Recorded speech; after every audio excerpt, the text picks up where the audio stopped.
Not just a war but struggle for a life. सोचो एक जगह जहां सुबह उठते ही ये डर हो कि आज जिंदा रहेंगे या नहीं, जहां स्कूल जाने वाला बच्चा शाम तक वापस ना आए, जहां एक माँ हर बॉम्ब की आवाज पे सोचती हो क्या ये उसके घर पे गिरा।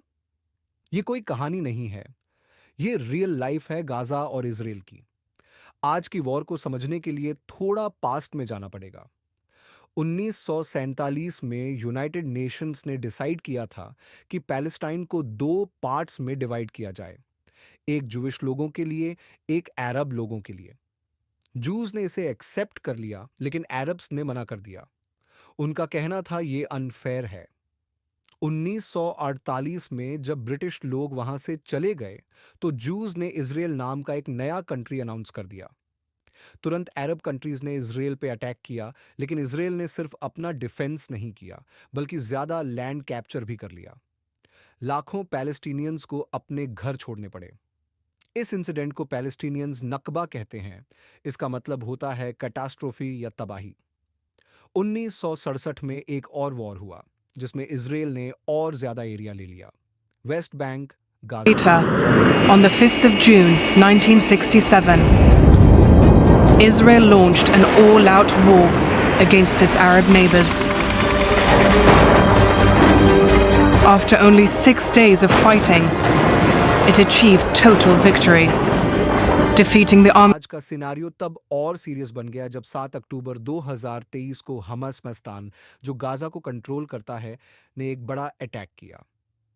ये एक सरप्राइज था। हजारों रॉकेट्स फायर किए गए, कुछ फाइटर्स ने इसराइल बॉर्डर क्रॉस करके सिविलियंस को मार दिया और कुछ को हॉस्टेज बना लिया, विमेन और चिल्ड्रन भी। इसराइल ने तुरंत जवाब दिया, फुल फोर्स के साथ। एयर स्ट्राइक्स शुरू हो गईं। गाजा के रेजिडेंशियल बिल्डिंग्स, स्कूल्स, हॉस्पिटल्स सब टारगेट बन गए। पहले एक महीने में ही 10,000 से ज्यादा पैलेस्टीनियंस मर गए, जिसमें आधे से ज्यादा चिल्ड्रन थे। हमास भी रुका नहीं, उनकी तरफ से रॉकेट्स चल रहे थे। यहां सवाल उठता है, कौन सही है, कौन गलत। इसराइल कहता है हमें अटैक किया गया, हमारे लोग मारे गए, हम सिर्फ अपना डिफेंस कर रहे हैं। पैलेस्टीनियंस कहते हैं हम तो पहले ही ऑपरेस और थे, हमारे पास ना राइट्स हैं ना आजादी, हम हर दिन टॉर्चर झेल रहे हैं। यह सिर्फ एक वॉर नहीं है, ये एक स्ट्रगल है, एक तरफ सिक्योरिटी का, दूसरी तरफ आजादी का। अगर सिंपल शब्दों में समझो तो सोचो, किसी ने आके आपके घर में जबरदस्ती घर बना लिया, आपको एक रूम में बंद कर दिया और हर वक्त आप पे रिस्ट्रिक्शंस लगा दी। आप प्रोटेस्ट करते हो तो आपको टेररिस्ट कहा जाता है। ये पैलेस्टीनियंस फील करते हैं। वहीं इजराइल फील करता है कि उनका नेबर हमेशा उनके खिलाफ वेपन रखता है, उनके एग्जिस्टेंस को डिनाई करता है और उनके इनोसेंट लोगों को मार डालता है। दोनों साइड्स की अपनी पेन है। अगर स्टैट्स की बात करें तो यूएन और बीबीसी के अनुसार अक्टूबर 2023 के बाद से 25,000 से ज्यादा पैलेस्टीनियंस मर चुके हैं। यूनिसेफ कहता है 40% से ज्यादा चिल्ड्रन हैं। इसराइल के 1200 लोग अक्टूबर 7 के अटैक में मारे गए और 2,50,000 के करीब हॉस्टेज बनाए गए। गाजा का हाल बहुत बुरा है, ना पानी, ना इलेक्ट्रिसिटी, ना मेडिसिन। 2 मिलियन से ज्यादा लोग एक छोटी सी जगह में बंद हैं। एड ट्रक्स भी वहां तक नहीं जा पा रहे। ह्यूमन राइट्स ग्रुप्स इसे ओपन एयर प्रिजन कहते हैं। अब सवाल है, हमास ने ऐसा अटैक क्यों किया? हमास कहता है इसराइल ने हमें ब्लॉकेड में रखा, हम पे हर वक्त कंट्रोल किया, हमारी जिंदगी वैसे भी स्लो डेथ थी।